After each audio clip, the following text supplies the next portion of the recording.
Hey everyone, and welcome back to another Spore creation video. And for today's creation, I'm going to be making Teostra and Lunastra from Monster Hunter World and Tesukatora from Monster Hunter Frontier. I've made all three together because they're all basically the same kind of creature, just in very unique different variants, where Teostra is the sun version, Lunastra is the lunar version, and Tesukatora seems to be more of a crystalline, icy version. I've only played World, so I'm not entirely familiar, but it looks really cool and I had to add it in nonetheless. And one major pattern that all three of these creations share is their very large manes and in Spore, so it's a bit tricky to try and create a base body or a base anatomy around a creature that's got like a very large dramatic mane. I kind of had to make a bit of a centaur base to begin with, and I really had to predict where everything would lie, because due to how brightly coloured the manes are, and just generally the parts on these Monster Hunter animals in general, I had to try and be clever and really plan these parts ahead of time, because I'm really relying on a lot of different parts to texture in very specific in different ways, and utilising which ones texture based on the coat, detail and base texture parts. And as a result, it does mean doing things a little bit backwards, a little bit all over the place, and hence, like I said, I had to make the mane very early before I could really do the head or anything else. And because it's going to be such a different colour, I needed to use Pandora's toolbox to make colour spheres to inherit a different colour form. And the end result is a very lanky looking neck. But aside from that, I spent quite a bit of time adding all the various bits of armour, using various textureless parts from DarkEdgeTV. That way it will inherit the colour from the base of the creature, but it'll just give it like a bit of extra detail, a little bit of an extra edge, and quite literally look like scales or spikes. The tail I made using limbs, which I held Control to attach and detach, and I held Alt to duplicate. I also attached a leg to the base of the tail, that way I can quote unquote ground it. Because it's been grounded by the leg and foot, it means that the tail won't go moving around, and it just helps make a nice seamless crease between the body and tail. And once I was happy adding larger tufts of fur, just like the mane, to the tip of the tail, and a bit more of the colourless armour along the chest, stomach and underneath of the tail, it was then time to move on to the wings. Now, thanks to the mod replicant, I was able to use an entirely different part to the wings. I was using the Phineas parts, which you may recognise from Core Spore, Vanilla Spore, because these just have a much more sharper, I was able to make more of like a triangular kind of wing shape, as I feel like Teostra and Nirvana don't really have the typical big bat wings that you see in draconic creatures, but rather like more of a pterosaur wing, where it's just like a large thin membrane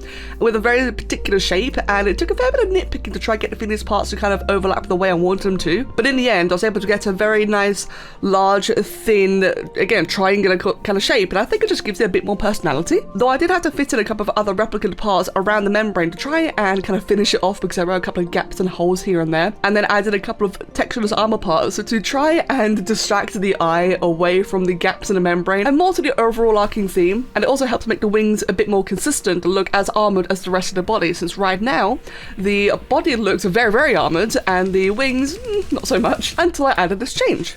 Now, when it came to Teostra's head, I originally wanted to animate, and as you may recognise from Teostra and Lunastra's faces, they have these very large bottom canines. But unfortunately, any of you who have spent any time making heads in Spore and trying to add in custom teeth, you all know that when the head animates, it detaches from any parts you've added on, resulting in weird floating parts.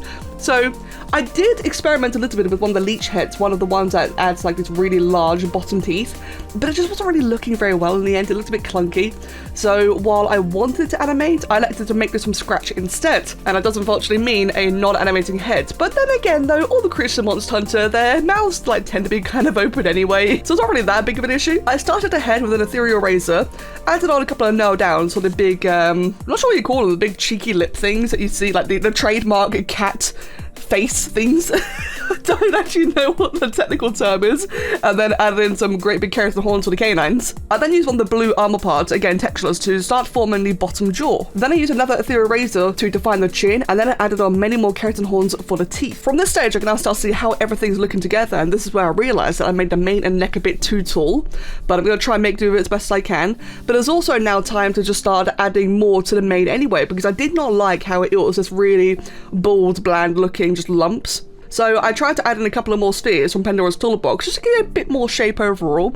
Still a bit lumpy, but more shape nonetheless. And it also just helps follow a bit of the locks of fur that you actually see in Teostra and Lunala. Then going back to the face, using more ethereal razors to define the cheekbones and the eyebrows, and adding on some more fur parts in general, and then of course a big black eyes with coloured nail downs to really make this striking iris and pupil. You'll find that throughout this process, I really do mostly just use lots and lots of keratin horns, ethereal razors, and nail downs, since these, in my opinion, are the three magical parts that you can do almost anything with. And then it was a case of adding in even more fur from Pandora's Toolbox and really building up their mane. Now, Teostra and Lunastra do have two very different crestings and fur designs, so I've begun with Teostra first, because that to me was the first one I encountered in Monster Hunter World, and it made sense to add that one first. But when it came to Lunastra design, it was just a case of like just completely remaking the horns and cresting, and then reshaping the fur around that. And then a case of adding in various dark injection effects, that way I can have the eyes glowing and just add a little bit more effects to the creatures so that they differentiate not just based on colour and shape, but also on effects. So I made Teostra all nice and fiery with sparkling wings as if to emulate the ashes and embers from his ultimate in Monster Hunter World. I did the same for Lunastra as well, where once again added in lots of blue glittering effects to simulate their ultimate from Monster Hunter World. Whereas Tesukatora, I've never seen this one in game, so I just had to like really stick with like this big crystalline icy looking boy, and this is the one I'm really concerned I probably hadn't made quite as right as the others, but it's from Frontier. I've never played a single Frontier game. However, I feel like, I mean, it fits the build, doesn't it? It looks very similar to the other two. And overall, I'm really happy with this trio. I think they look absolutely awesome, especially all put together. And as always, it's just a lot of fun making a Monster Hunter creature. I really have missed doing this, and I look forward to doing many, many more. So as always, everyone, thank you all so much for watching. Let me know which one of these is your favourite, and I will see you all in the next creation video. Take care and have a wonderful day. Cheers.